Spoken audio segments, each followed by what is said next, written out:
అందరికీ జై శ్రీరామ్. నేను రాపర్తి రాజు.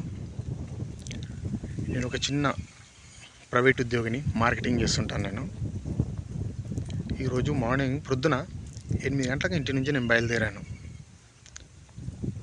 ప్రతి ఊర్లలో నేను చూస్తున్నాను, ఊరు దాటుకుంటూ మార్కెటింగ్ చేయాలి, నా వర్కే అది. ప్రతి ఊర్లలో చూస్తున్నాను నేను రాముల వారి శోభయాత్ర. ఎక్కడ చూసినా కానీ కూడా రాముల వారి శోభయాత్ర. ఆంజనేయ స్వామి మాల వేసుకున్న వాళ్ళే కాకుండా కూడా ఊళ్ళో వాళ్ళు కూడా అందరు కలిసి ఎలాంటి తారతమ్యాలు లేకుండా ఈ శోభయాత్ర చూస్తుంటే ఎంత ఆనందం అంటే ఇక అది మాటలు చెప్పలేం మనం, అంత ఆనందంగా ఉంది ఈ సంవత్సరం. నేను ఎప్పుడు చూడలే ఇంతటి ఆనందంని. ఈ ఆనందం ఎక్కడ నేను ఎప్పుడు చూడలేదు. ఫస్ట్ టైం నా లైఫ్లో నేను చూడడము.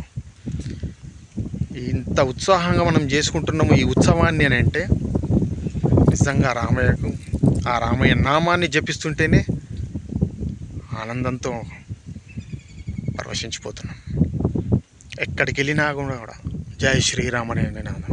ఎక్కడికి వెళ్ళినా కూడా శ్రీరామ జయరామ అనే మాటని. ఈ ఉత్సాహాన్ని ఎంత ఉత్సాహంగా చేసుకుంటున్నామో మన గల్లీలో, మన ఊర్లో, మన జిల్లాలో, మన స్టేట్లో కాదు, మన భారతదేశంలోనే కాకుండా ప్రపంచ దేశాల్లో కూడా ఈ ఉత్సవము ఎంతే ఉత్సాహంగా జరగాలి. అందరికీ ఒక విన్నపం ఏంటంటే, ఈ ఉత్సవాన్ని మనం ఇంత ఉత్సాహంగా చేసుకుంటున్నాము అంటే ఫిర్ ఏక్ బార్ ఒక మహానుభావుడు, ఆ మహానుభావుడు చేయడం వల్లే, ఆ మహానుభావుడి వల్లనే మనం ఈ ఉత్సవాన్ని ఇంత ఉత్సాహంగా జరుపుకుంటున్నాం. కాబట్టి ఆ మహానుభావుడు ఎవరో అందరికీ తెలుసు, నరేంద్ర మోదీ గారు, మన ప్రధానమంత్రి నరేంద్ర మోదీ గారు.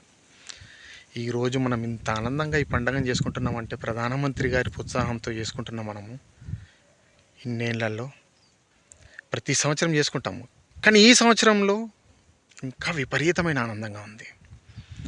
ఎక్కడికి వెళ్ళినా కూడా ఒక సంతోషం. ఇలాగే ఆనందంగా మనం గడుపుకోవాలి.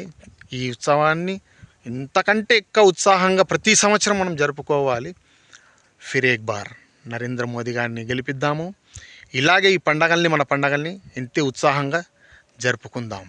అందరికీ జై శ్రీరామ్.